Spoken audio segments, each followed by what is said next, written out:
देखो, चलिए स्टार्ट करते हैं अपन। क्या? Blood supply of the testis. First point, arterial supply. कौन सा? Arterial, artery. अभी अभी हमने देखा है आर्टीरियल सप्लाई। ठीक, कौन सी आर्टरी से होती है ब्लड सप्लाई टेस्टिस को? सिंपल, आप आंसर दे दें। कौन सा? Testicular artery. हमने अभी देखा है, जस्ट इसके पहले वाले वीडियो में, आप चाहो तो देख सकते हो। कौन सी आर्टरी? Testicular artery. अब ये जो टेस्टिकुलर आर्टरी होती है, ध्यान देने की बात है कि टेस्टिकुलर आर्टरी किसकी ब्रांच होती है?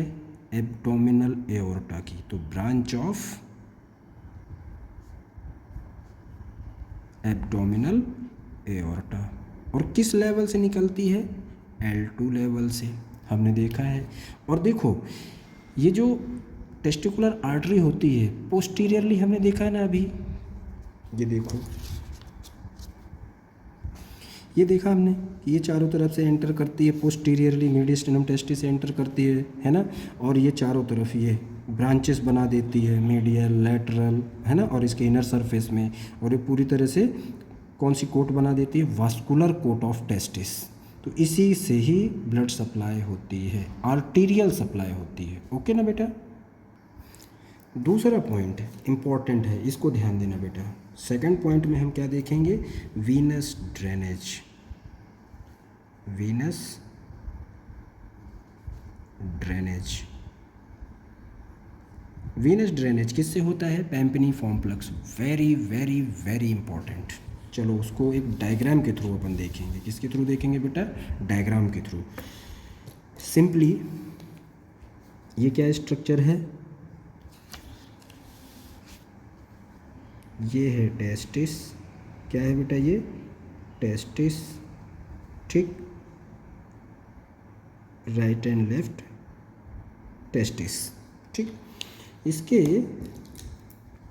ये कौन सा स्ट्रक्चर है? ये कौन सा स्ट्रक्चर है? एपिडिडाइमिस। और यहीं से देखो बेटा, प्लीज़ यहाँ पर फोकस करना। अपन यहाँ पर दो रिंग दिखा देते हैं, एक तो सुपरफिशियल इंग्वाइनल रिंग, ठीक है, और दूसरी डीप इंग्वाइनल रिंग, ठीक है। एक तो सुपरफिशियल इंग्वाइनल रिंग और दूसरी डीप इंग्वाइनल रिंग। ओके, अब इसके लिए हमें पता और क्या चीज़ होनी चाहिए? सबसे पहला पॉइंट कि ये कौन सा स्ट्रक्चर है? ये है इन्फीरियर वेना केवा। और इन्फीरियर वेना केवा से एक branch left side, left renal vein, और एक branch right side, right renal vein. ठीक है,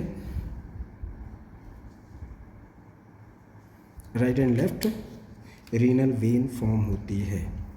हम ये क्यों बता रहे हैं अभी आपको समझ में आ जाएगा। ये कौन सी ब्रांच है? Left renal vein. और ये कौन सी ब्रांच है? Right renal vein.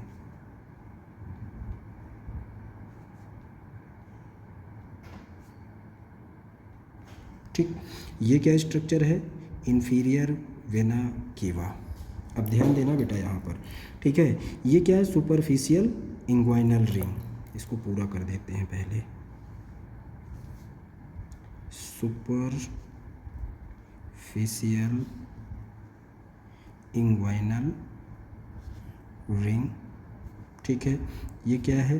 Deep inguinal ring, deep inguinal ring. और यहीं से एक और स्ट्रक्चर लगा हुआ होता है, ये इंग्वाइनल लिगामेंट। ये कौन सा? Inguinal ligament.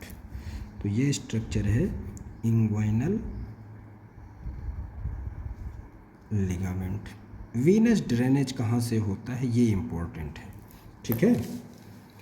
कहाँ से होता है बेटा? हमने क्या आंसर किया है? ये है क्या? एक plucks, network of the veins, जिसे हमने क्या नाम दिया है? पैम्पिनीफॉर्म प्लक्सेस। कौन सा प्लक्स है ये? पैम्पिनीफॉर्म प्लक्सेस।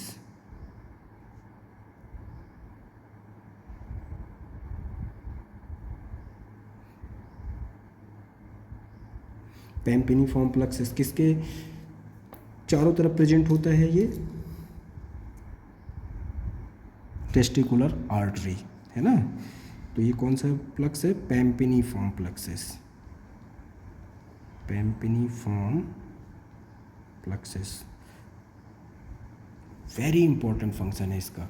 टेस्टिस का पूरी बॉडी कैविटी से कितना 3 डिग्री टेम्परेचर कम रखने में या उसको मेंटेन करने में हेल्प करता है। हालांकि और भी फैक्टर्स होते हैं, पर हमारे सामने अभी क्या है? पैम्पिनीफॉर्म प्लक्सस। तो इतने डिग्री, कितने डिग्री? 3 डिग्री टेम्परेचर लो रखने में। कहाँ का? टेस्टिस का। क्यों? क्योंकि स्पर्मेटोजेनेसिस की प्रोसेस के लिए। तो यहाँ पर हाई टेम्परेचर होने की वजह से क्या हो जाएगा? स्पर्म क्या होने लगेगी? स्पर्म की डेथ होने लगेगी। इसलिए पूरी बॉडी से 3 डिग्री टेम्परेचर कहाँ का कम होता है? टेस्टिकल्स का। ध्यान रखना बेटा, ठीक है। तो वो काम कौन कर रहा है? मेनली पैम्पिनीफॉर्म प्लक्सस। मेजर रोल यहाँ पर इनका होता है, ठीक है। ये पैम्पिनीफॉर्म प्लक्सस, अब ध्यान देना, यहाँ पर कहाँ से गुजर रहे हैं? Superficial inguinal ring. तो यहाँ से ये कितनी ब्रांच फॉर्म करेंगे? 4। कितनी? 4 ब्रांचेस।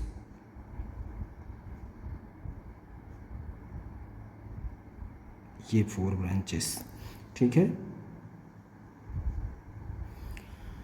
कितनी है बेटा? ये 4। ये ऑर्डर जरूर याद रखना बेटा। डीप इंग्वाइनल रिंग में ये कितनी ब्रांच फॉर्म करेंगे? सिर्फ 2। ये 2 ब्रांच। और फाइनली कितनी ब्रांच फॉर्म करेंगे? ये 1। तो ये जब पहुँचे तो यहाँ पर 2 ब्रांच फॉर्म किए और फाइनली सिंगल ब्रांच। और इस सिंगल ब्रांच को हम क्या बोलते हैं? Left testicular vein. और ये कहाँ? लेफ्ट टेस्टिस का ब्लड पैम्पिनीफॉर्म प्लक्सस और फाइनली लेफ्ट टेस्टिकुलर वेन के थ्रू कहाँ पर ड्रेन किया गया? लेफ्ट रीनल वेन में। और उसके बाद कहाँ ड्रेन किया गया? आईवीसी में। ध्यान रखना बेटा, ये रूट और ये ऑर्डर जरूर ध्यान रखना, ठीक है। यहाँ पर भी वैसे ही होगा। तो यहाँ पर भी कितनी ब्रांचेस? 4 ब्रांचेस दिखा दो। 2, 3 और ये 4 ब्रांचेस। फिर उसके बाद 2 ब्रांचेस फॉर्म होंगी। तो ये 2 ब्रांचेस और फाइनली ये सिंगल ब्रांच, ठीक है। तो ये इस यहाँ पर भी आप दिखा दो। ये कितनी ब्रांचेस? 4, यहाँ 2 और फाइनली 1 ब्रांच। ये कौन सी ब्रांच है? Right testicular vein. और ये राइट पैम्पिनीफॉर्म प्लक्सस। ये सारा का सारा क्या है? राइट साइड का और ये लेफ्ट साइड का, ठीक है बेटा। तो ये बहुत इंपॉर्टेंट है। इसका मेन क्या इंपॉर्टेंट है? आपको ऑर्डर, ठीक है। पैम्पिनीफॉर्म प्लक्सस सुपरफिशियल इंग्वाइनल रिंग से जब ये गुजरते हैं तब ये कितनी ब्रांच बनाते हैं? 4 ब्रांचेस। डीप इंग्वाइनल रिंग में पहुंचते ही ये 2 ब्रांच फॉर्म करते हैं और फाइनली सिंगल ब्रांच में कन्वर्ट होकर के ब्लड कहाँ पर ड्रेन कर रहे हैं? लेफ्ट रीनल वेन में। ध्यान रखना बेटा, ठीक है। और लेफ्ट रीनल वेन से ब्लड कहाँ ड्रेन किया जाता है? आईवीसी में। लेकिन राइट साइड में ऐसा नहीं होता है, बिल्कुल भी ध्यान रखना। पैम्पिनीफॉर्म प्लक्सस 4 ब्रांचेस, 2 ब्रांचेस, फाइनली 1 ब्रांच। लेकिन इसका ब्लड डायरेक्ट आईवीसी में ड्रेन किया जाता है। तो ये आपको ध्यान रखना है, ठीक है, कि राइट टेस्टिकल से पैम्पिनीफॉर्म प्लक्सस के through finally right testicular vein के थ्रू ब्लड कहाँ पर ड्रेन किया जाता है? डायरेक्ट आईवीसी में। लेकिन लेफ्ट साइड में लेफ्ट रीनल वेन में। 1 मार्क्स का क्वेश्चन है आपके लिए, ओके। और यहीं पर अपन देख लेते हैं क्या इम्पोर्टेंट, एक प्रॉब्लम, एक डिजीज़, ठीक है। अगर पैम्पिनीफॉर्म प्लक्स में किसी भी प्रकार का डायलिटेशन होता है तो क्या प्रॉब्लम क्रिएट होती है? वेरिकोसील। वेरिकोसील, ये ध्यान रखना बेटा, ठीक है। स्पेशली किस साइड के टेस्टिस में? लेफ्ट टेस्टिस में, क्योंकि इसका रूट भी दूसरे तरीके का और इसका रूट डायरेक्ट आईवीसी में ड्रेन कर रहा है। तो ये ध्यान रखना। उसके बाद ब्लड सप्लाई के बाद अपन क्या देखेंगे? इसमें nerve supply. And lymphatic drainage. तो लिम्फेटिक ड्रेनेज के लिए आपको क्या पता होना चाहिए? सिंपल, क्या पता होना चाहिए कि टेस्टिस में, या कहना चाहिए टेस्टिस का लिम्फ ड्रेन कहाँ पर किया जाता है? Pre and para aortic group of lymph node. कहाँ पर किया जाता है बेटा? Pre aortic and para aortic group of lymph nodes में। ओके, उसके बाद नर्व सप्लाई। नर्व सप्लाई यहाँ पर सिंगल नर्व से ही होती है। किससे?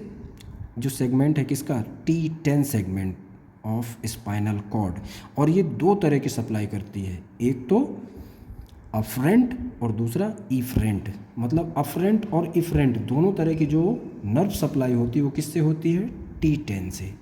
क्लियर ना बेटा? तो ये हमने कंप्लीट किया blood supply, lymphatic drainage, nerve supply. ठीक है ना? तो ये इतना आपको समझ में आ गया होगा।